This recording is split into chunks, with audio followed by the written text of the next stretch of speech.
ಬಹಳ ಗಂಭೀರವಾಗಿ ಮಾತನ್ನು ನಿಮ್ಮ ಜೊತೆ ಹಂಚ್ಕೊಳ್ತೀನಿ. ನೀವು ಯಾವುದೇ ಷಡ್ಯಂತ್ರ ಈ ದೇಶದಲ್ಲಿ ನಡೀಲಿ, ಅದು ಸದ್ಗುರುವಿನ ಮೇಲೆ ನಡೀಲಿ. ಸದ್ಗುರುವಿನ ಮೇಲೆ ಕಳೆದ ಕೆಲವು ದಶಕಗಳಿಂದ ಒಂದು ಆರೋಪ ಇತ್ತು, ಯಾರ್ಯಾರು ಯೋಗಕ್ಕೆ ಅಂತ ಬರ್ತಾರೋ ಅವ್ರದ್ದು ಕಿಡ್ನಿ ತಗೊಂಡ್ಬಿಡ್ತಾರೆ ಅಂತ. ಸದ್ಗುರು ಒಂದ್ ಕಡೆ ಹೇಳ್ಕೊಳ್ತಾರೆ, ನನ್ನ ಕಡೆ ಆವಾಗ ಬರೋರು ಕಡಿಮೆ ಆಗ್ಬಿಟ್ಟಿದ್ರು. ಎಲ್ಲಿವರೆಗೂ ಅಂತಂದ್ರೆ, ನಮ್ಮ ಆಶ್ರಮಕ್ಕೆ ಹಾಲು ಕೊಡುವವನು ಹಾಲು ಕೊಡೋದಿಲ್ಲಪ್ಪ, ನಾನು ಅಲ್ಲಿಗೆ ಹೋಗೋದಿಲ್ಲ, ಹೋದ್ರೆ ಕಿಡ್ನಿ ಕದ್ಬಿಡ್ತಾರೆ ಅಂತ ಹೇಳೋರು. ಅದಕ್ಕೆ ನಾನು ಬಂದವರಿಗೆಲ್ಲ ಹೇಳ್ತಿದ್ದೆ, ಹೋಗಬೇಕಾದ್ರೆ ಒಂದ್ಸಲ ಕಿಡ್ನಿ ಚೆಕ್ ಮಾಡ್ಕೊಂಡು ಹೋಗ್ರಪ್ಪ ಅಂತ ಹೇಳ್ತಿದ್ದೆ.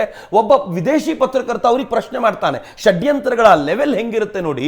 ವಿದೇಶಿ ಪತ್ರಕರ್ತ ಅವ್ರಿಗೆ ಕೇಳ್ತಾನಂತೆ, ನೀವು ಕಿಡ್ನಿಯನ್ನ ವಿದೇಶಕ್ಕೆ ಎಕ್ಸ್ಪೋರ್ಟ್ ಮಾಡ್ತೀರಾ ಅಂತ.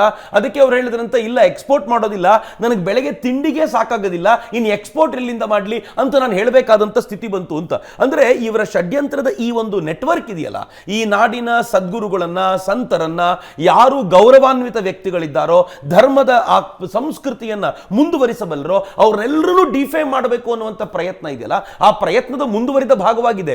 ಹಾಗಿದ್ಮೇಲೆ ಇಂಥ ಪ್ರಯತ್ನದಲ್ಲಿ ಕರ್ನಾಟಕದಲ್ಲಿ ಇವರಿಗೆ ಬೆಂಬಲವಾಗಿ ನಿಂತವ್ರು ಯಾರು? ಜನಾರ್ದನ್ ರೆಡ್ಡಿ ಅವರು ಹೇಳಿದ್ರು ಶಶಿಕಾಂತ್ ಸೆಂಥಿಲ್ ಇದ್ರು ಅಂತ. ವಿಚಾರಣೆ ಆಗಬೇಕಲ್ಲ. ಈಗ ನೀವು ಯಾರೋ ಒಬ್ಬ ಬಂದು ಹಳ್ಳದೊಳಗೆ ನಾನು ಹೂತಿಟ್ಟಿದ್ದೀನಿ ಅಂತ ಹೇಳಿದ್ದಕ್ಕೋಸ್ಕರ SIT ಮಾಡ್ತೀರಾ ಅಂತ ಆದ್ರೆ, ಒಂದು ಜವಾಬ್ದಾರಿಯುತ ಸ್ಥಾನದಲ್ಲಿರುವಂತ ಒಬ್ಬ MLA ಅವರು ಆರೋಪ ಮಾಡ್ತಾರೆ, ಒಬ್ಬ ಮಾಜಿ ಮಂತ್ರಿ ಅವರು ಆರೋಪ ಮಾಡ್ತಾರೆ, ಈ ಇಡೀ ಷಡ್ಯಂತ್ರದ ಹಿಂದೆ ಶಶಿಕಾಂತ್ ಸೆಂಥಿಲ್ ಇದ್ರು ಅಂತ. ಹಾಗಿದ್ಮೇಲೆ SIT ಬೇಡವಾ? ಶಶಿಕಾಂತ್ ಸೆಂಥಿಲ್ ಏನ್ ಮಾಡಿದ್ರು ಅಂತ ಬೇಡವಾ?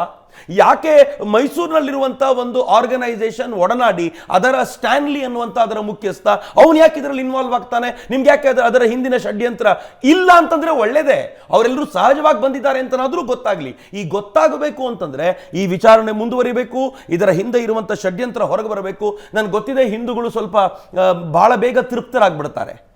ಈಗೇನ್ ನೀವು ತೃಪ್ತಿಯ ಮಾತನಾಡ್ತಿದ್ದೀರೋ ನನಗೆ ಗೊತ್ತು, ಇದು ನಿಮ್ಮೊಬ್ಬರ ಮಾತಲ್ಲ, ಬಹುಶಃ ಇಡೀ ರಾಜ್ಯದಲ್ಲಿರುವಂತಹ ಹಿಂದೂಗಳು ಅಬ್ಬಾ ನಾವು ರಿಲೀವ್ ಆದ್ವಿ ಅಂತ. ಹಿಂದೂಗಳು ಅಂತಲ್ಲ, ನೀವು ಧರ್ಮಸ್ಥಳದ ಆ ಪರಿವಾರದವ್ರನ್ನ ಕೇಳಿ, ಅಣ್ಣಪ್ಪ ನಮ್ಮನ್ನು ಕಾಪಾಡ್ದ ಅಂತ ಸುಮ್ಮನಾಗ್ಬಿಡ್ತಾರೆ. ಈ ಸುಮ್ಮನಾಗ್ತಾ ಇರೋದ್ರದ್ದೇ ಪ್ರಾಬ್ಲಮ್ ಇದು. ಇವ್ರಿನ್ನು 3 ತಿಂಗಳು ಬಿಟ್ಟು ಇನ್ನೊಂದು ಶವದ ಕಥೆಯನ್ನು ತಗೊಂಡ್ ಬರ್ತಾರೆ, ಇನ್ನೊಂದು ಅನನ್ಯ ಭಟ್ಟನ್ ಕರ್ಕೊಂಡು ಬರ್ತಾರೆ, ಇನ್ನೊಬ್ಬ ಸುಜಾತಾ ಭಟ್ಟನ್ ಕರ್ಕೊಂಡು ಬರ್ತಾರೆ. ನಾವೆಲ್ಲರೂ ಮರ್ತೋಗಿರ್ತೀವಿ ಈ ಕೇಸ್ಗಳನ್ನ. ಆಗ ಮತ್ತೆ ಸೆನ್ಸೇಷನ್ ಕ್ರಿಯೇಟ್ ಮಾಡ್ತಾರೆ, ಆ ಸೆನ್ಸೇಷನ್ ಅಲ್ಲಿ ಕೊಚ್ಕೊಂಡು ಹೋಗ್ತೀವಿ ಅಂತ. ಇವೆಲ್ಲ ಆಗ್ತಾ ಇದ್ರೆ ಪರ್ಮನೆಂಟ್ ಆಗಿ ಮುಂದಿನ ಪೀಳಿಗೆಗೆ ಒಂದು ಗೌರವ ಇದೆಯಲ್ಲ, ಭಾರತೀಯ ಸಂಸ್ಕೃತಿ, ಹಿಂದೂ ಸಂಸ್ಕೃತಿ, ಅದು ಸತ್ತೋಗುತ್ತೆ ಅಜಿತ್. ಇದೊಂದು ವ್ಯವಸ್ಥಿತವಾಗಿರುವಂಥ ಪ್ರಯತ್ನ, ಜಾಗತಿಕ ಮಟ್ಟದ ಪ್ರಯತ್ನ. ನಾವು ಅದನ್ನು ಈಗಲೇ ತಡಿಲಿಲ್ಲ ಅಂತಂದ್ರೆ, ನಾವು ಏನನ್ನ ರೋಧಿಸ್ಕೊಂಡು ಹಿಂದಿನದನ್ನು ನೆನಪಿಸ್ಕೊಂಡು ಕಣ್ಣೀರಾಗ್ತಿದೀವಲ್ಲ, ಐ ಸ್ಟಿಲ್ ಬಿಲೀವ್ ಅದು ಮುಂದುವರಿಯುತ್ತೆ. ನಮಗೊಂದು ಒಳ್ಳೆ ಅವಕಾಶ ಸಿಕ್ಕಿದೆ, ಇದಕ್ಕೊಂದು ದಿ ಎಂಡ್ ಹಾಡಬೇಕು ಅಂತ ನನಗನ್ಸುತ್ತೆ. ಎಸ್.